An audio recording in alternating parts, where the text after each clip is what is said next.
Bonjour, ici Peter Moore pour The Plot 9/11. Avez-vous entendu parler de l'Islande récemment? Non? Pourquoi? Si quelqu'un croit qu'il n'y a pas de censure actuellement, qu'il nous dise pourquoi on a tout su au sujet de ce qui se passe en Égypte, en Syrie et en Libye, et pourquoi les journaux n'ont absolument rien dit sur ce qui se passe en Islande, eh bien, écoutez bien ceci. En Islande, le peuple a fait démissionner un gouvernement au complet. Les principales banques ont été nationalisées et il a été décidé de ne pas payer la dette contractée par ces dernières auprès des banques de Grande-Bretagne et de Hollande, dette générée par leur mauvaise politique financière. Une assemblée populaire vient d'être créée pour réécrire la Constitution, et tout cela pacifiquement. Toute une révolution contre le pouvoir qui a conduit à cette crise. Voilà pourquoi rien n'a été publié. Depuis plusieurs mois, puis même on pourrait dire depuis 2 ans, là, on n'a pas vu grand-chose. Que se passera-t-il si les citoyens du monde en prenaient exemple? Brièvement, voici l'histoire des faits. 2008, la principale banque du pays est nationalisée.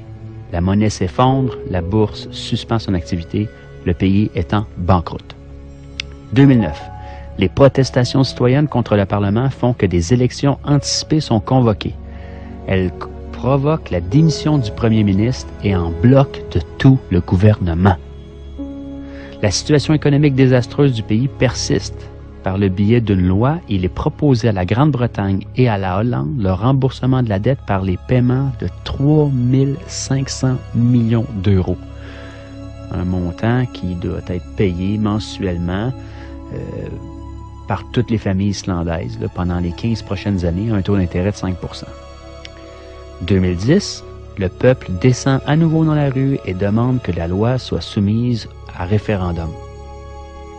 En janvier 2010, le président refuse de ratifier cette loi et annonce qu'il y aura une consultation populaire. En mars, le référendum a lieu et le non au paiement de la dette remporte 93 % des voix. Pendant ce temps, le gouvernement a entamé une investigation pour régler juridiquement la responsabilité de la crise. Les détentions de plusieurs banquiers et cadres supérieurs commencent. Là, je parle de prison, là. Oui, on n'est pas tous des mauviettes. Il y a des gens qui se tiennent, il y a des gens avec des colonnes vertébrales sur la terre, là. On n'en parle pas des médias, bien sûr, mais ça existe. Interpol lance une enquête et tous les banquiers impliqués quittent le pays. C'est comme des rats qui quittent le navire, là. Dans ce contexte de crise, une assemblée est élue pour rédiger une nouvelle constitution qui reprend les leçons apprises de la crise et qui se substitue à l'actuelle, qui est une copie, dans le fond, de la constitution danoise. Pour ce faire, on a recours directement au peuple souverain. On élit 25 citoyens sans filiation politique parmi les 522 qui se sont présentés aux candidatures. Pour cela, il faut être majeur et recueillir le soutien de 30 personnes. Assez simple. L'Assemblée constituante commence ses travaux en février 2011 afin de présenter, en partant des avis collectés dans les diverses assemblées qui ont eu lieu dans tout le pays, un projet de grande charte. Elle doit être approuvée par l'actuel Parlement ainsi que par celui qui sera constitué après les prochaines élections législatives. Voici en bref l'histoire de la révolution islandaise. Démission en bloc de tout un gouvernement, nationalisation de la banque, référendum pour que le peuple puisse se prononcer sur des décisions économiques fondamentales, emprisonnement des responsables de la crise, réécriture de la Constitution par les citoyens.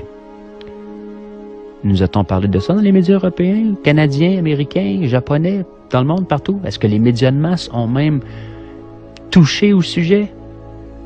En a-t-on parlé dans les débats politiques, radiophoniques ou télévisés? A-t-on vu des images de ces faits à la TV?